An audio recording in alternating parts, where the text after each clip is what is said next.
So it's early March here in the transition zone, which means we are getting close to springtime and the lawn care season kicking off. And the most common question you see right around this time of year is it okay to go ahead and apply pre-emergent? I know for a lot of you this might be a little bit early up north, but for the folks down south, it's probably around go time. If not, if you're in the deep south, you probably applied pre-emergent several weeks, maybe even a month ago. But here in the transition zone, we get a lot of fluctuating weather kind of in the beginning or close to the end of winter going into spring.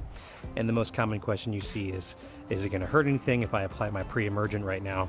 And so the answer to that question is really two things.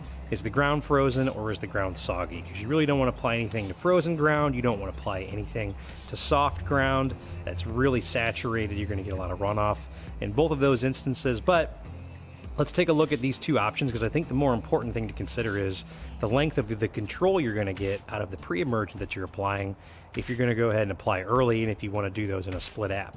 So I'm just going to use prodiamine as an example here, and I have two different methods. We have this is a water dispersible granule. This is a gallon of Cade 65 WDG. This is basically just a gallon of prodiamine, and then I also have a 50-pound bag of granular right here. And so how do you determine what rates you want to apply? Well, it all depends if you want a 4, 5, or 6 month control, depending on when you apply.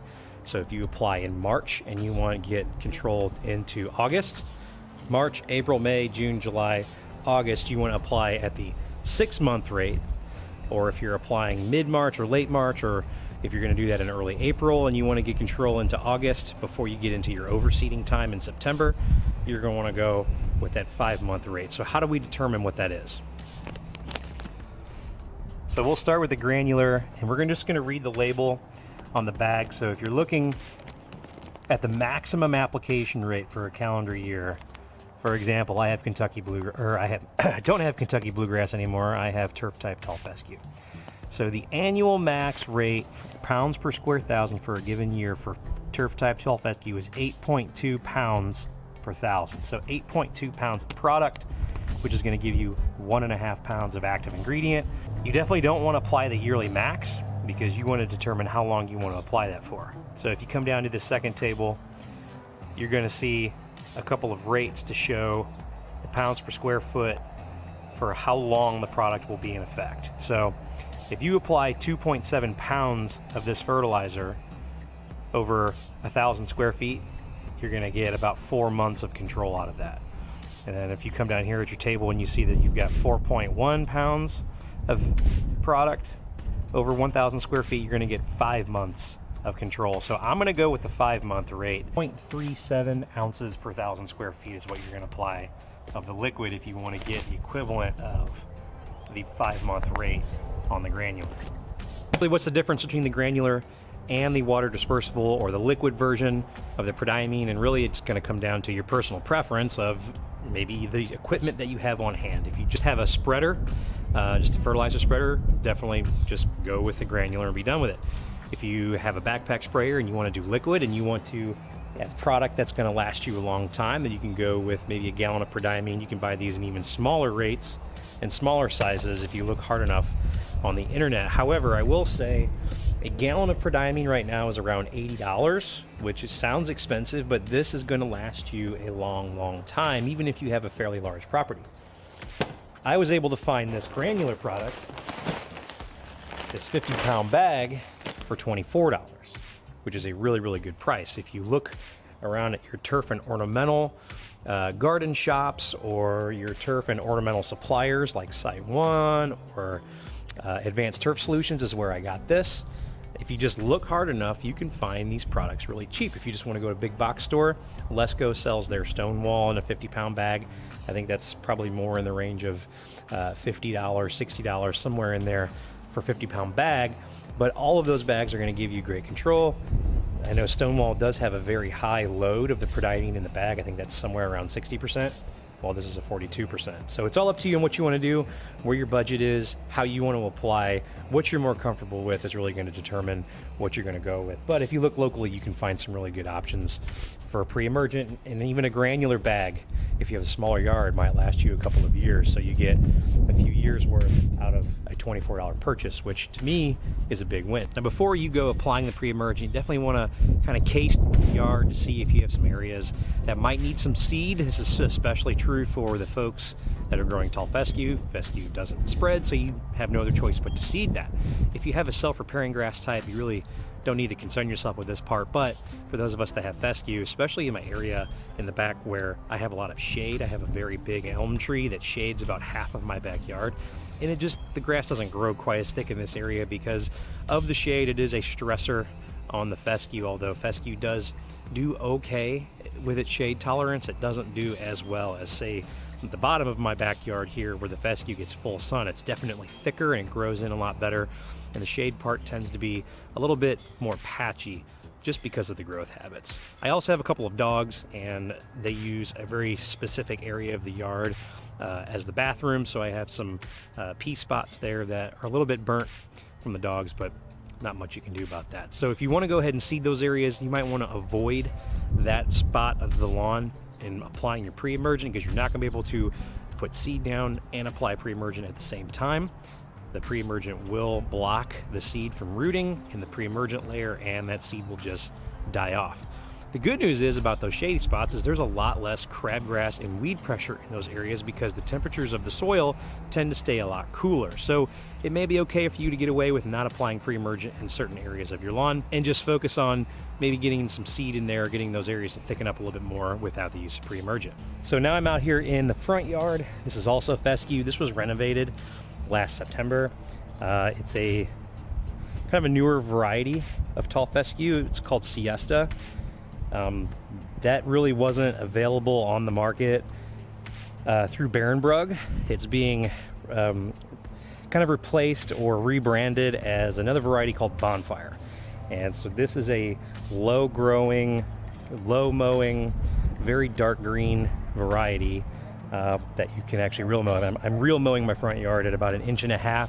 I'll probably maintain it at 2 inches in the summer, but as you can see, it's kind of starting to wake up a little bit now. There's a lot of green coming in, and I can give you a close-up view of what it looks like.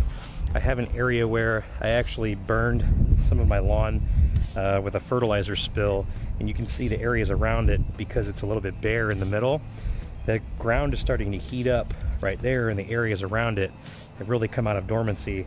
Otherwise, the rest of the lawn is probably still, I'd say, 50% into dormancy right now, but this area I can show you how dark green it is and how thick and fine bladed this grass is.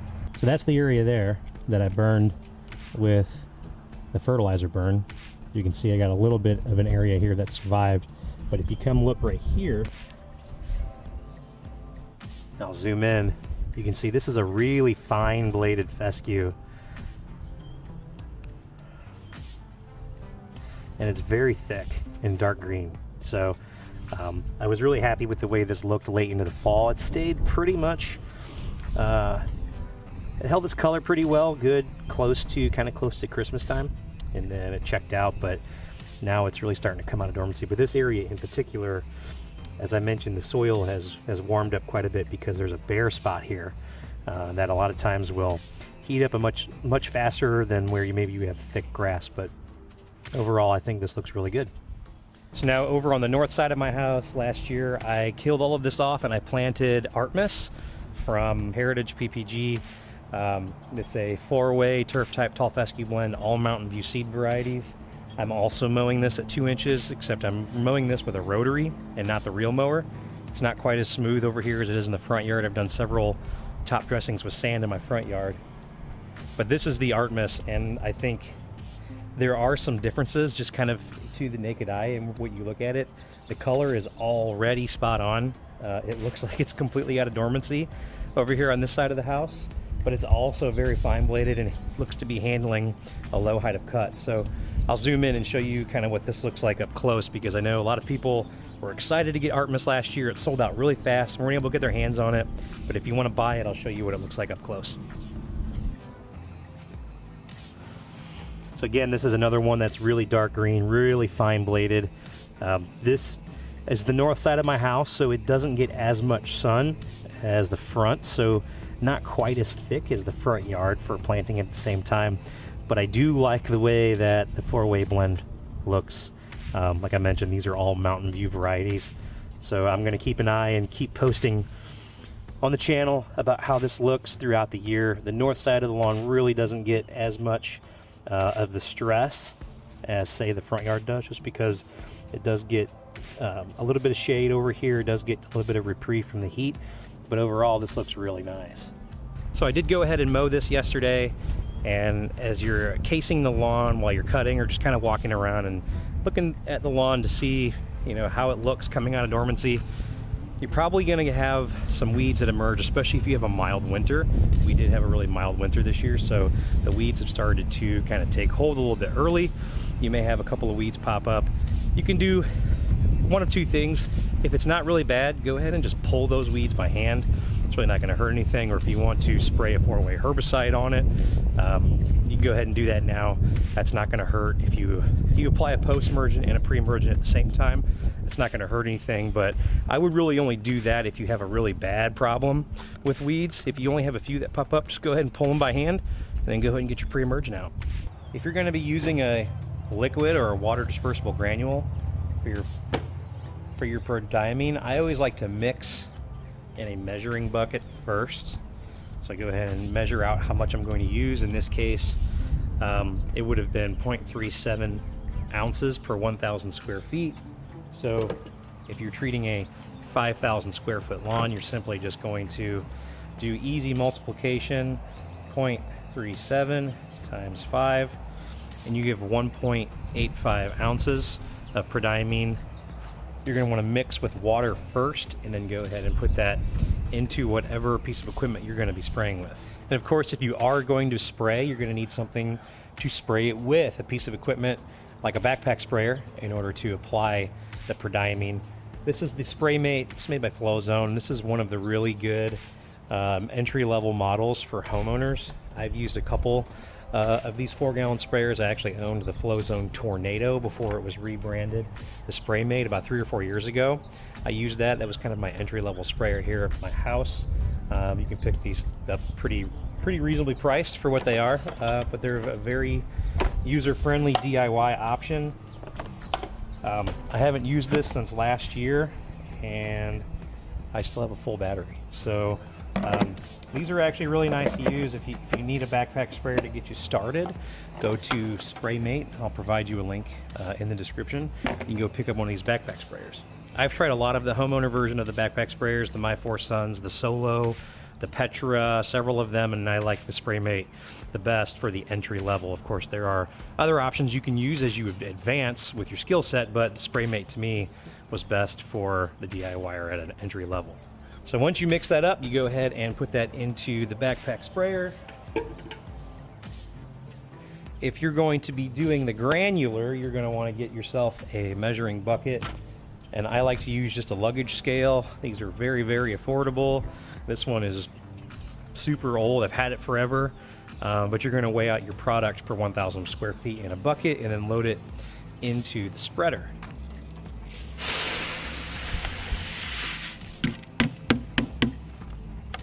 Okay, so I've got about 22 pounds of product here in the hopper. As a rule of thumb, always make sure that the hopper's closed before you put the product into the spreader, and make sure you don't fill up your spreader on the lawn. You do it on a concrete surface like a driveway. Just in case, because I made that mistake, as you saw before. I was demonstrating a new spreader and I left the hopper open. It was just an oversight on my part, but you know, things happen. The lawn can be fixed, not a big deal. So I'm going to go ahead and apply this product to the lawn. I'm going to be going in even patterns, north, south, and east and west, to make sure I get good coverage. As you can see, this is a very small particle size, so I'm going to get very good coverage with this. Again, if you're doing a granular application and your property is similar to mine of just under 6,000 square feet, there's 22 pounds of product in here. I bought a 50-pound bag, so that means I can use that same bag next year and it'll cover my entire lawn. So I'll get 2 years of pre-emergent only if you're applying in the spring, or if you're going to apply in the fall and you want the 4-month rate, then 1 bag will last you a full year. In this case, it's going to last me 2 years, because I don't do pre-emergent in the fall on the fescue because I tend to overseed every year. I tend to renovate my lawn a lot, so for those reasons I just don't do it. So I'm going to go ahead and get this applied, and then we'll talk about a few more tips for spring lawn care. Once you've got all of your pre-emergent, if you're doing the lawn and the landscape, go ahead, water that in. If you don't have an irrigation system, maybe it's not turned on yet, you can get out a hose and water it manually, or you can just wait for the rain to water that in. In the spring, it's a time when we get lots of rain consistently, so not a big deal. Just kind of time your applications around a little bit of rainfall and you're going to be just fine. So second tip for you coming into spring, make sure you get those lawnmower blades nice and sharp, because you're going to be mowing a lot. The spring flush is right around the corner, and you're going to be mowing several times a week, especially if you put the lawn to bed with a lot of nitrogen the previous fall. I really wouldn't recommend putting a whole lot of nitrogen on your lawn going into the spring, because the grass is really focused on pushing roots and preparing itself for those summer months coming up where there's going to be a lot of high stress conditions. So I would really focus more on that pre-emergent application, mowing properly, and then once you get closer to summer, say May or June, then working on feeding the lawn with a little bit of fertilizer, but really nothing more than a pound of nitrogen going into the summer. Now, without getting too heavy-handed on the fertilizer in the spring, it's okay to add a couple of slow-release sources that are going to give you a little bit of a feed going into the summer. Really applying no more than a pound of nitrogen before you get into the summer months. If you want to spoon feed with a fast release and do that a couple of times, or maybe you just want to go in with one application of a slow release, there are a lot of good options for you locally at big box stores, landscape shops. You can pretty much find fertilizers this time of year pretty much anywhere. Everyone's really jumping on the fact that everyone really rushes to kind of get the fertilizer bug out of their system in the spring. But really, if you apply your fertilizers way too heavy and way too early, yes, it's going to green up really, really fast in the spring, but then you're going to notice a significant decline into the summer months, because you're just not going to have the root mass that you would have had if you would have let the grass just come out of dormancy on its own. Got really, really green. It's going to get really green anyway coming out of spring, especially if you fed it heavily in the fall. It's going to look great. You're really not going to need a lot of fertilizer if you do it that way. That's really the proper way to do cool season grass, is to give it a heavy feeding in the fall, let it sit and hold that energy source as it goes through dormancy coming into spring, and then once it comes out of dormancy, it's going to look really good. You're really not going to need to feed it all that much. So put a plan together as far as what you want to do. Look at your nitrogen sources that are available to you. Look at your local prices, because fertilizer prices have not come down over last year. They're still 50% higher than they were in the previous year. So you're going to want to do some budgeting to find out where you can find some fertilizers that are going to work for you going into the fall and into the late summer, and put that plan together. And the last thing I'll mention here is, you notice I didn't really talk about soil tests all that much. Really, soil tests are important if you're just starting a new lawn, or maybe it's a new home that you have. You want to determine what you've got going on below the surface, but really the most important thing to look at is your pH. Determine if you need to do any pH corrections. I'll talk about that along with fertilizers in a separate video, but if you want to do a soil test to determine your pH, that'll give you an idea of what types of fertilizers to use, and we'll talk about that more down the road. So I really hope that you all enjoyed this video. Don't forget to give me a like and subscribe, and we'll catch you in the next one.